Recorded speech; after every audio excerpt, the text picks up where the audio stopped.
ಮತ್ತೆ 10ರಿಂದ 15 ದಿನ ಆತನನ್ನ ವಶಕ್ಕೆ ಪಡೆಯುವಂತಹ ಸಾಧ್ಯತೆ ಇದೆ. ಚಿನ್ನಯ್ಯ ವಾಸ ಇದ್ದ ಮಂಡ್ಯ ಹಾಗೂ ಮಂಡ್ಯದ ಜಾಗ ಏನಿದೆ ಊರು, ಆ ಊರಿನಲ್ಲಿ ಆತನ ನಿವಾಸ, ತಮಿಳುನಾಡಿನ ಜಾಗ, ದೆಹಲಿ, ಹೀಗೆ ರಿಮ್ಯಾಂಡ್ ಅಪ್ಲಿಕೇಶನಲ್ಲಿ ಈತನನ್ನ ಯಾಕೆ ವಶಕ್ಕೆ ಪಡಿಬೇಕು ಅನ್ನೋದನ್ನ ಕೂಡ ಹೇಳ್ತಾರೆ.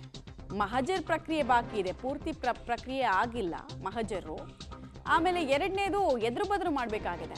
ಅಕ್ಯೂಸ್ಡು ಮತ್ತು ಅಕ್ಯೂಸ್ಡ್ ಹೇಳ್ತಾ ಇರುವ ಹೆಸರುಗಳ ವ್ಯಕ್ತಿಗಳನ್ನು 1 to 1 ಆಗಿದೆ ಇನ್ವೆಸ್ಟಿಗೇಷನ್.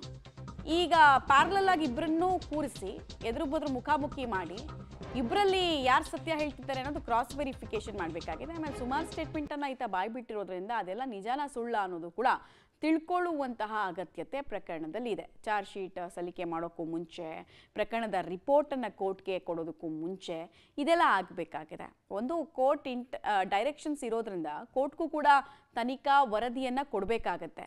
ಅಲ್ಲಿ ಯಾವುದೇ ಲೋಪದೋಷಗಳನ್ನ ಮಾಡೋದಕ್ಕೆ ಅವಕಾಶ ಇರಲ್ಲ.